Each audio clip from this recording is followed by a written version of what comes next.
Եկեք միասին բացենք Դանիել գիրքը 7-րդ գլուխը։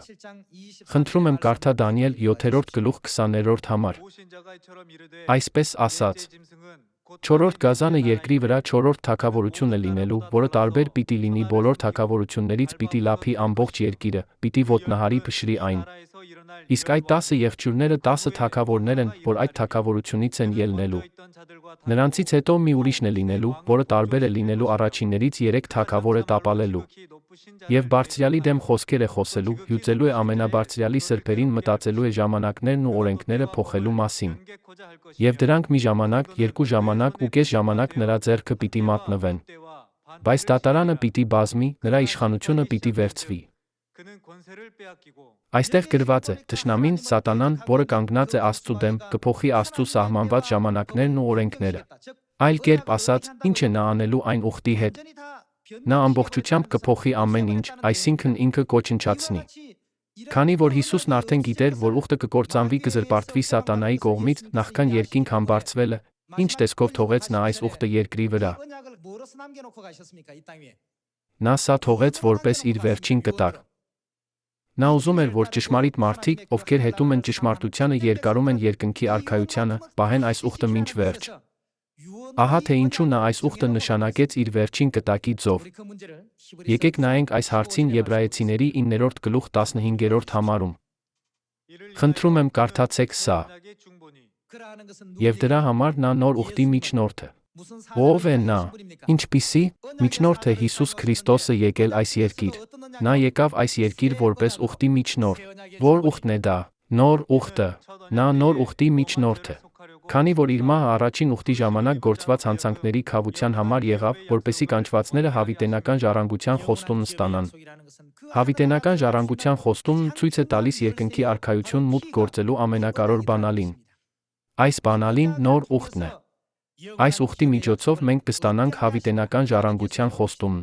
Եկեք շարունակենք, որովհետև ուր որ կտակ կա, հարկ է, որ կտակարարի մահը հաստատվի։ Քանի որ կտակը մեռնելուց հետո է գործում, այն երբեք ուժ չի ունենա, քանի դեռ կտակարարը կենդանի է։ Կտակ արտահայտության վրա ծանոթագիր կա, չէ՞։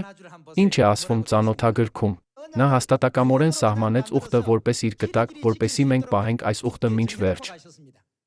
Այնուամենայնիվ, շատերը անտեսում են Հիսուս Քրիստոսի կողմից հաստատված ուխտը, ով այս երկիր եկավ որպես ուխտի միջնորդ։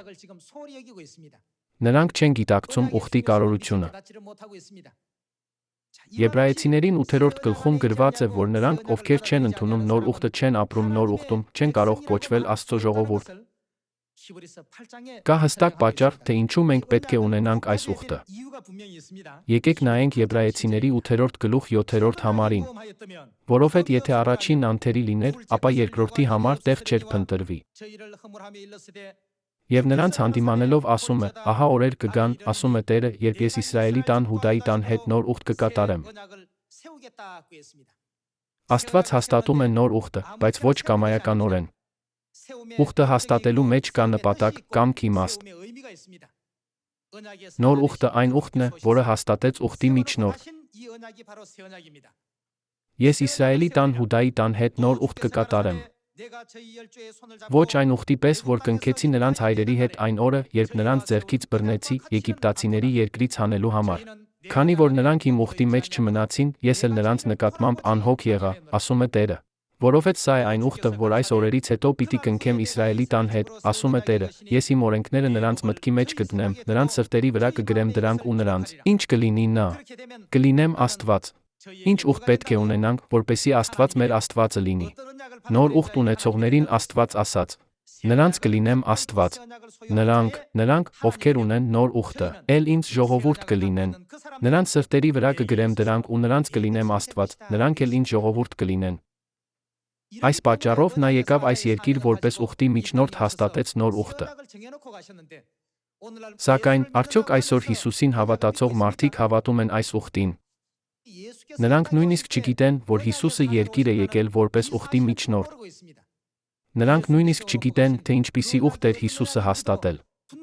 Նրանք պարզապես ապրում են հավատքի կյանքով, ոչ հստակ հավատքով։ Սակայն, քանի որ դուք ես ունենք նոր ուխտը, որը նշանակվել է Հիսուսի կողմից, ով այս երկիր եկավ որպես ուխտի միջնորդ, Հիսուս Քրիստոսը դառնում է մեր Աստվածը, մենք դառնում ենք նրա ճշմարիտ ժողովուրդը։